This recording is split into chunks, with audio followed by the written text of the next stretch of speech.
Bien, ya hemos orado al Señor y vamos a estar iniciando un nuevo libro, ¿cierto? La semana pasada terminamos con Efesios y ahora vamos a ver el libro que sigue, ¿cierto? Que es Filipenses. Así que la misma Biblia que estábamos estudiando, vamos a empezar Felipe, con el libro de Filipenses, ¿ya? ok, recibimos. Bien. Filipenses, búsquelo ahí con calma para darle inicio a la primera lectura, ¿cierto? Vamos a leer el versículo 1 y 2. Esto es más o menos cerca del año 64 después de Cristo, ¿cierto? Vamos a leer primero para ver la salutación que se dice, ¿cierto? El saludo de Pablo a la iglesia de Filipo. Vamos a leer el versículo 1 y el 2, ¿ya? Dice así Ok. el versículo 1 y 2. Pablo y Timoteo, siervos de Jesucristo, a todos los santos en Cristo Jesús que están en Filipos, con los obispos y diáconos, gracia y paz a vosotros de Dios, nuestro Padre, y del Señor Jesucristo, ¿cierto? Eh, Pablo y Timoteo, ¿cierto? Dice siervos de Cristo, ¿cierto? Eh, Porque son hombres que están vinculados a Jesucristo, ¿cierto? Por un lazo de amor, ¿cierto? Que lo hace sentirse casi como esclavos del Señor. A todos los santos en Cristo Jesús que están en Filipo, ¿cierto? Cuando habla la palabra de santos, ahí siempre hay algunos que dicen, no, porque nosotros no somos santos, o sí somos santos, o somos santos en construcción, ¿cierto? En definitiva, una persona santa es una persona que está apartada para el Señor, ¿cierto? Que ha decidido apartarse de las cosas de este mundo. No le estoy hablando de las monjas descalzas ni las carmelitas que se encierran en un convento, no, porque Dios nos llama a estar en el mundo, pero no ser del mundo, ¿cierto? Tenemos que relacionarnos con las personas, sobre todo con los inconversos, para que conozcan del Evangelio a través de nuestro testimonio, a través de nuestro hablar, ¿cierto? De nuestro entregar el mensaje, pero nos apartamos, ¿cierto? De las cosas mundanas. Mientras el mundo, ¿cierto? Está comiendo glotonamente, nosotros estamos ayunando. Mientras el mundo, ¿cierto? Está viendo un partido de fútbol o una película de karate, ¿cierto? De golpes van, golpes vienen, nosotros estamos viendo, ¿cierto? Una película cristiana. Mientras, ¿cierto? No sé, pues el mundo está viendo pornografía, nosotros estamos leyendo la Biblia, así, ¿cierto? A eso se refiere con apartarse para Dios, ¿cierto? Buscar las cosas de Dios. Y después dice el 2: gracias sea a vosotros y paz de Cristo, nuestro Padre y del Señor Jesucristo, ¿cierto? Eh, Mejor dicho, gracias sea a vosotros y paz de Dios, nuestro Padre y del Señor Jesucristo, ¿cierto? La cruz hace posible esos dos atributos, ¿cierto? Del Señor hacia nosotros, ¿cierto? La paz y la gracia. Sigamos avanzando, vamos a leer desde el 3 hasta el 11, ya de Filipenses número 1, del 3 hasta el 11. Dice así: oración de Pablo por los creyentes, dice la Reina Valera. Recuerde usted, como lo hemos enseñado antes, que los títulos que tiene la Reina Valera no son inspirados por Dios, ¿me entiende? No son, suena raro decirlo, pero no son bíblicos. Estos se pusieron cuando se hizo la traducción, es cierto, de esta versión 1960. Eh, y los números también, ¿cierto? Se pusieron para ordenar la Biblia. Pero no hay que confiarse de los títulos siempre de la Reina Valera porque a veces tienden a confundir, ¿ya? Pero igual nosotros los vamos leyendo y los vamos respetando porque de alguna manera nos dan alguna directriz. Pero cuando haya un título que esté en oposición o genere confusión con el texto, usted quédese con el texto, ¿ya?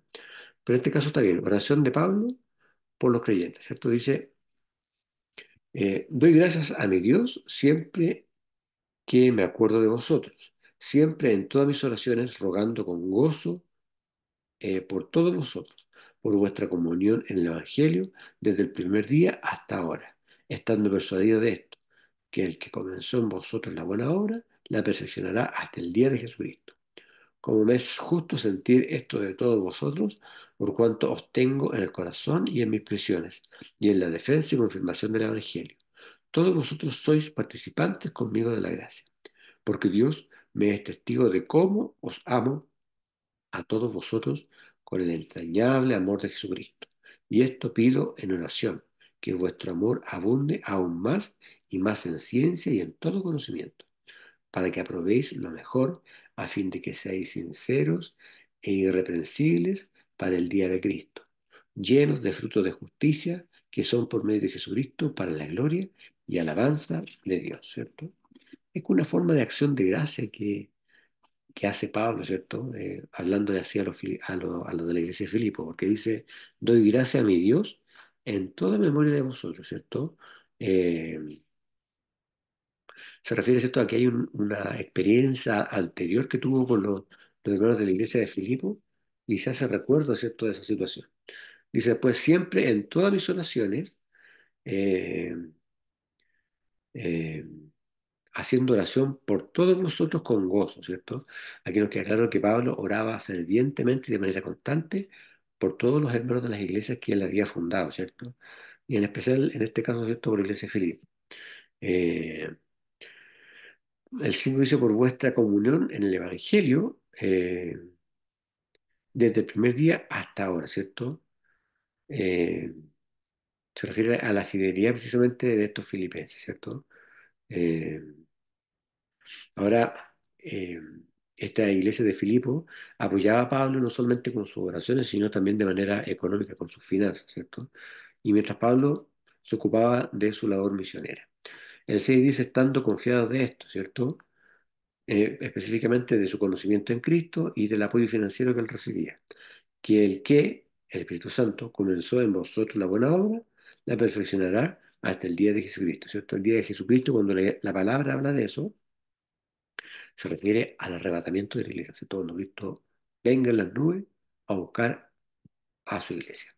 Así como me es justo, o mejor dicho, como me es necesario, diría Pablo, sentir esto de todos vosotros por cuanto os tengo en el corazón, y en mis prisiones, y en la defensa y confirmación del Evangelio, ¿cierto? Sois todos vosotros compañeros de mi gracia. Ahora después dice el 8 porque Dios me es testigo de cómo os amo a todos vosotros en las entrañas de Jesucristo, ¿cierto? Se refiere, ¿cierto?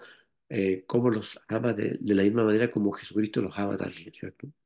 Y esto os ruego, que vuestro amor abunde aún más y más, ¿cierto? Se refiere al amor de Dios, en conocimiento verdadero, es decir, en el conocimiento de la palabra, y en toda percepción, ¿cierto?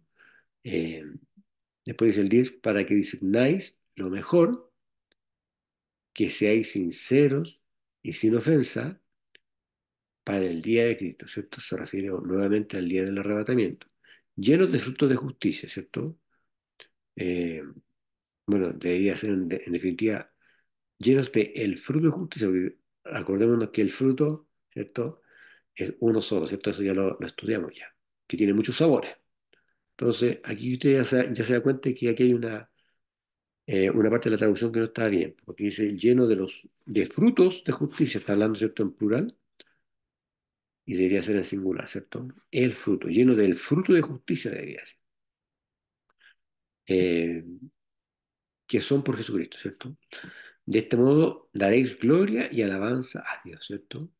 Eh, Cuando usted pone la confianza en Dios, ¿cierto? Y genera frutos, eso de esa manera le da la gloria a Dios, ¿verdad?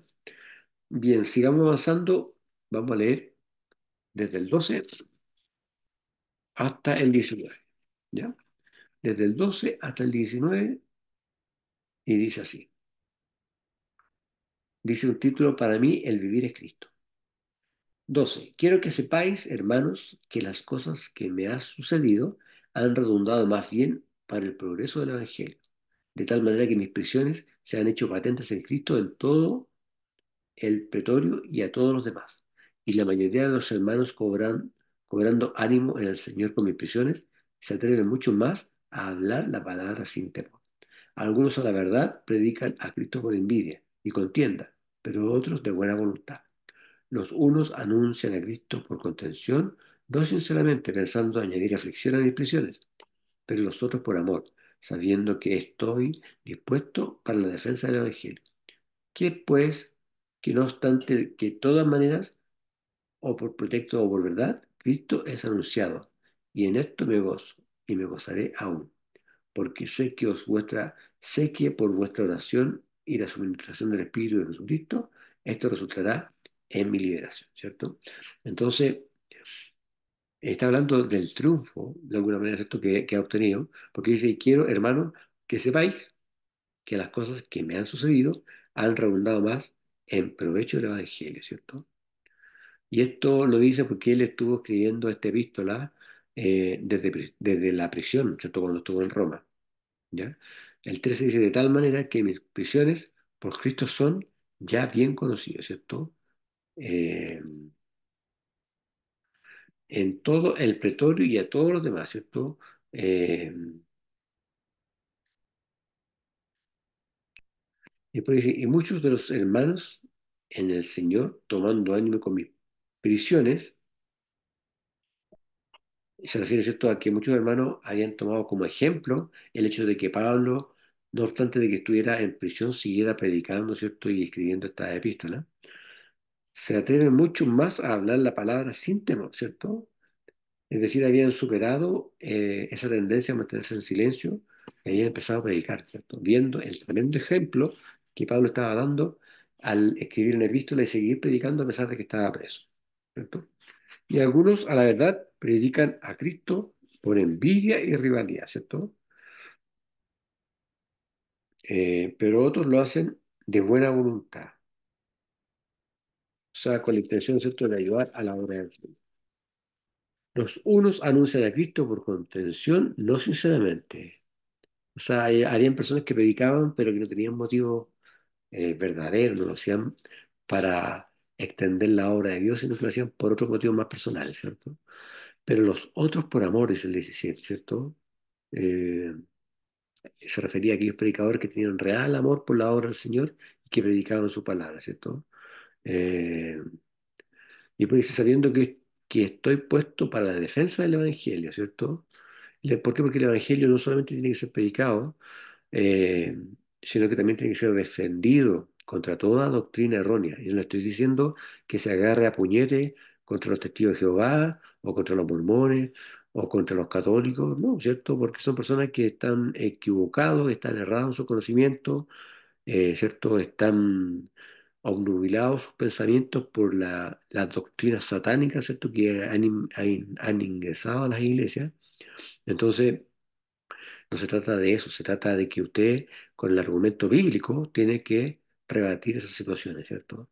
Pero hay muchas teorías, por ejemplo, los testigos de Jehová piensan, ¿cierto?, en la teoría del aniquilamiento, ¿cierto?, de que cuando venga el Señor van a morir todos los malos y se van a ir todos los buenos, y sabemos que no es así, ¿cierto? Eh, y así hay un montón de doctrinas de error, ¿cierto?, que hacen que las personas crean en cualquier cosa, menos en la verdadera palabra de Dios. Por eso dice, sabiendo que estoy puesto para la defensa del Evangelio. Nosotros también tenemos que defender el Evangelio, ¿cierto? A la luz de la misma palabra. ¿Qué puede, cierto? Dice, en todo caso, de una u otra forma, o por pretexto o por verdad, Cristo es proclamado, ¿cierto? Eh, pues dice, y en esto me regocijo y aún me regocijaré, ¿cierto? Eh, Dice, porque sé que esto se me tornará a salvación por vuestra oración, ¿cierto? Para cumplir con la bendición del Espíritu Santo y la seguridad del Espíritu de Jesús.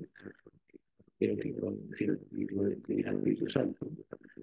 Quiero proveer todo lo necesario, ¿cierto?, para salir adelante, en especial, ¿cierto?, para poder hacerlo cada uno de nosotros comparecer y hablar de las cosas del Señor, ¿cierto? Bien, sigamos del 20 hasta eh, del 20 hasta el 26, ¿ya?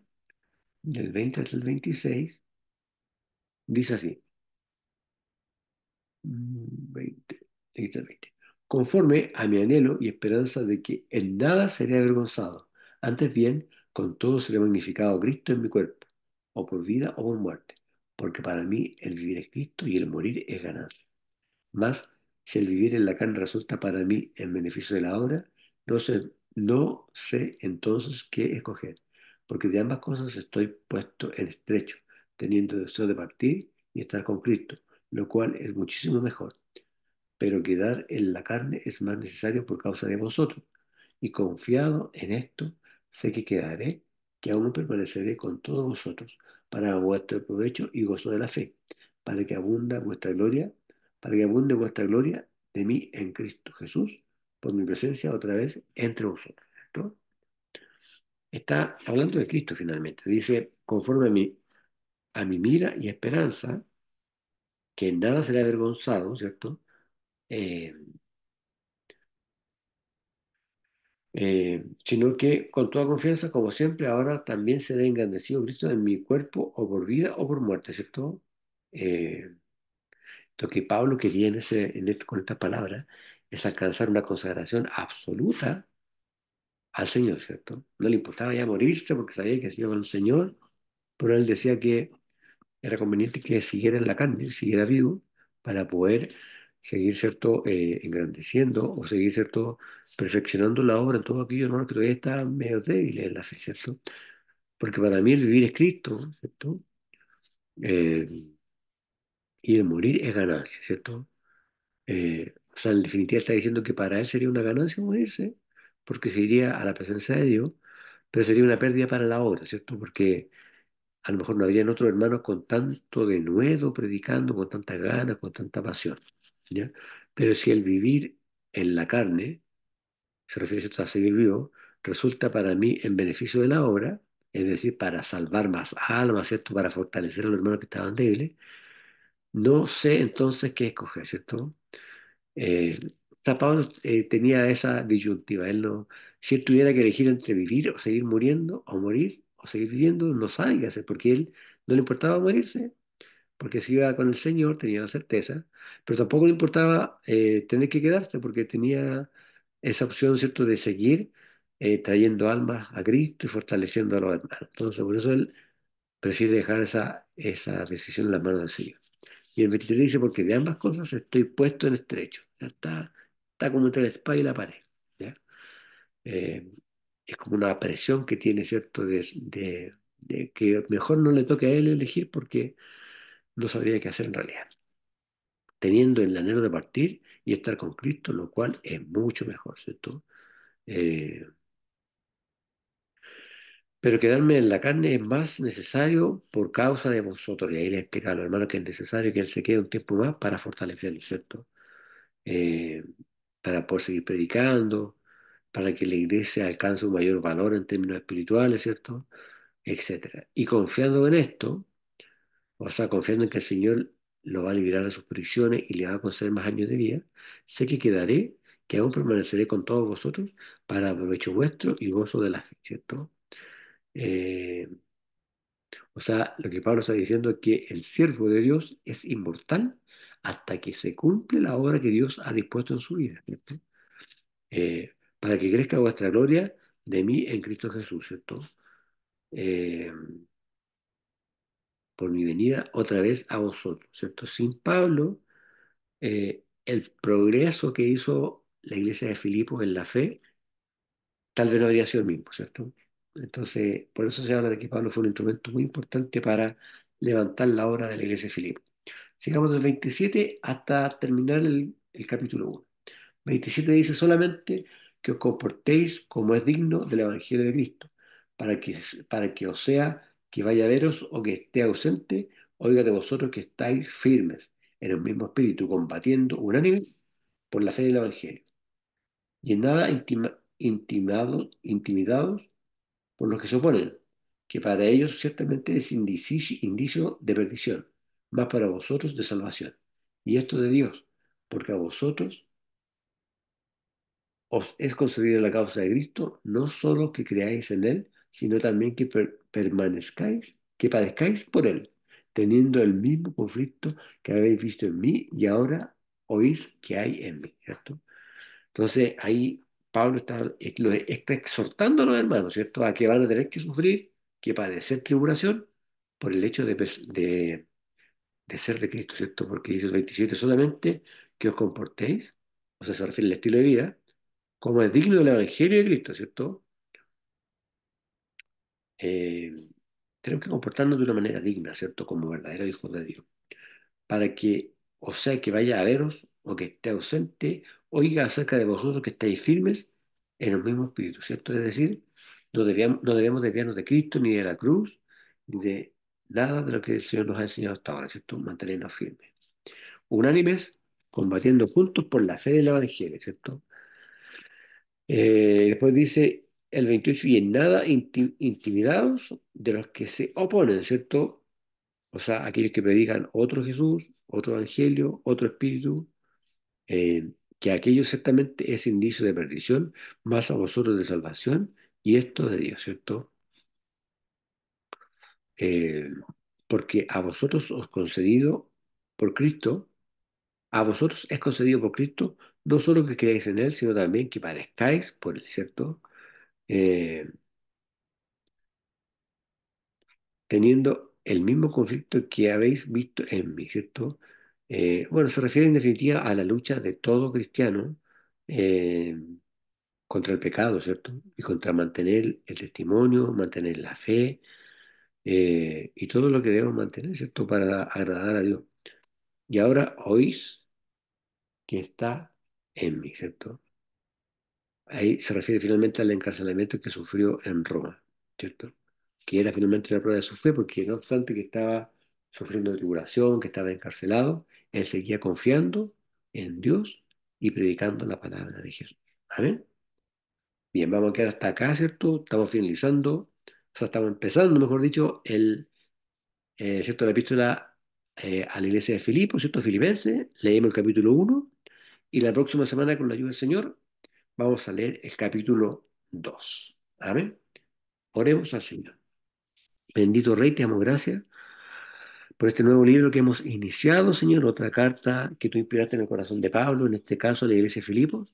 Te pedimos que todo esto que tú enseñaste a esta iglesia, lo puedas enseñar a nuestra iglesia también, nuestros hermanos que van a escuchar, que están escuchando, y que nos podamos seguir edificando y creciendo cada día a la luz de tu palabra. Gracias, amado Rey. Te lo pedimos en el nombre de Jesús. Amén.